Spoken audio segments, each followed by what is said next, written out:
ಇವತ್ತು ನಾವು ನೋಡುತ್ತಿರುವ ಪಾಠ ನದಿಯ ಅಳಲು. ಇದು 5ನೇ ತರಗತಿಯ ಶಾಲಾ ಪಠ್ಯ ಪುಸ್ತಕದಲ್ಲಿದೆ. ಸೊ ಹೇಗಿದೆ ಅಂತ ನೋಡುವ. ಕಲಾವತಿ. ಎಂತ ಅನಾಹುತ ನಡೆದು ಹೋಯಿತು. ನಮ್ಮ ಗೆಳೆಯ ಗೆಳತಿಯರಿಗೆ ಹೀಗೆ ಆಗಬಾರದಿತ್ತು.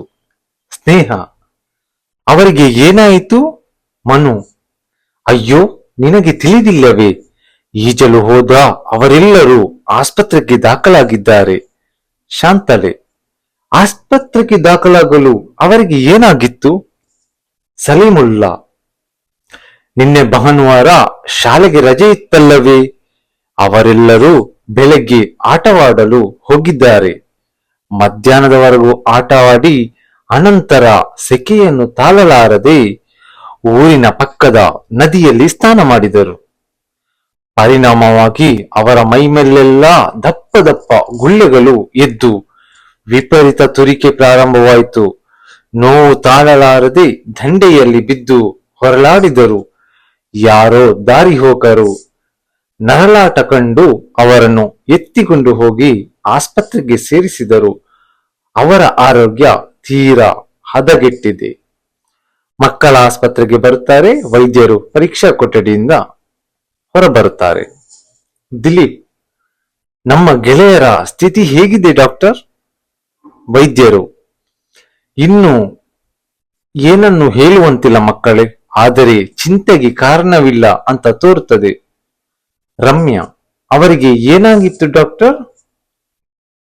ವೈದ್ಯರು, ಅವರಿಗೆ ನದಿಯ ನೀರಿನ ಮಾಲಿನ್ಯದ ಸೋಂಕು ತಗಲಿದೆ. ಪರಿಣಾಮವಾಗಿ ಇಡೀ ದೇಹದಲ್ಲಿ ಗುಳ್ಳೆಗಳೆದ್ದಿವೆ. ತುರಿಕೆ ತಡೆಯಲಾರದೆ ಮೂರ್ಛೆ ಹೋಗಿದ್ದಾರೆ.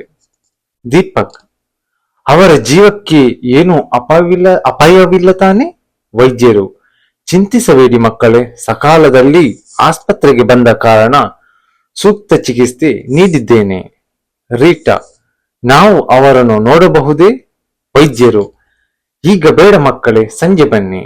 ವೈದ್ಯರಿಗೆ ಹೇಳಿದ ಮಾತುಗಳನ್ನು ಕೇಳಿದ ಮಕ್ಕಳು ನದಿಯ ದಂಡೆಗೆ ಬರುತ್ತಾರೆ. ಭವಾನಿ, ಈ ನದಿಯ ನೀರು ಎಷ್ಟೊಂದು ಕೊಳಕಾಗಿದೆ. ಮಮತಾ, ಅಬ್ಬಾ, ಈ ಕೆಟ್ಟ ನೀರಿಗೆ ಅವರೇಕೆ ಇಳಿದರು? ಸುಜಾತ, ಸೆಕೆ ತಡೆಯಲು ಆಗಲಿಲ್ಲವೋ ಏನೋ. ಅಮಿತ್, ಇದು ಮಲಿನಗೊಂಡ ನದಿ. ಇಂಥ ನದಿಗಳು ಜೀವನ ಸಂಕುಲಕ್ಕೆ ಅಪಾಯಕಾರಿ. ಮಕ್ಕಳೆಲ್ಲರೂ ನದಿಯ ಬಗ್ಗೆ ತಾತ್ಸಾರವಾಗಿ ಮಾತನಾಡುತ್ತಾ ಹೀಯಾಳಿಸತೊಡಗಿದರು. ಇದ್ದಕ್ಕಿದ್ದಂತೆ ಕೊಳೆ ಕೆಸರಿನಿಂದ ಕೂಡಿದ ಜಲದೇವತೆ ನೀರಿನ ಮಧ್ಯದಿಂದ ದುತ್ತನೆ ಪ್ರತ್ಯಕ್ಷಲಾಗುತ್ತಾಳೆ. ಮಕ್ಕಳೆಲ್ಲರೂ ಭಯಪಡುತ್ತಾರೆ.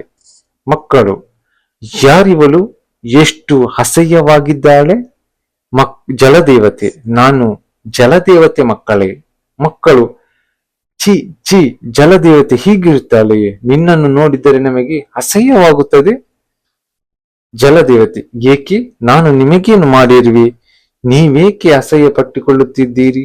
ನನ್ನಿಂದ ನೀವು ಹಲವು ಪ್ರಯೋಜನ ಪಡೆಯುವುದಿಲ್ಲವೇ? ರೆಹಮಾನ್, ಎಲ್ಲ ಸರಿ, ಆದರೆ ಈಗ ನೀನು ಕಲುಷಿತಗೊಂಡಿರುವೆ. ನಿನ್ನ ನೀರನ್ನು ಕುಡಿಯಬಾರದಂತೆ, ನಿನ್ನಲ್ಲಿ ಸ್ನಾನ ಮಾಡಬಾರದಂತೆ ವೈದ್ಯರೇ ನಮಗೆ ಈ ವಿಚಾರ ತಿಳಿಸಿದ್ದಾರೆ. ಅಲ್ಲದೆ ನಮ್ಮ ಗೆಳೆಯ ಗೆಳತಿಯರು ನಿನ್ನಲ್ಲಿ ಸ್ನಾನ ಮಾಡಿ ಅಸ್ವಸ್ಥರಾಗಿ ಆಸ್ಪತ್ರೆಗೆ ಸೇರಿದ್ದಾರೆ. ಜಲದೇವತೆ, ಮಕ್ಕಳೇ, ಇದಕ್ಕೆಲ್ಲ ಕಾರಣ ನಾನಲ್ಲ, ನೀವೇ. ನಾವೇ? ಜಲದೇವತೆ, ನೀವು ಅಂದ್ರೆ ನಿಮ್ಮವರು. ನಮ್ಮವರೇನು ಶುದ್ಧರಾಗಿ ಹರಿಯಬಾರದೆಂದು ತಾಕೀತು ಮಾಡಿದರಲ್ಲವೇ? ನಿನ್ನ ನೀರಿನಿಂದ ನಮಗೇನು ಉಳಿಗಾಲವಿಲ್ಲ.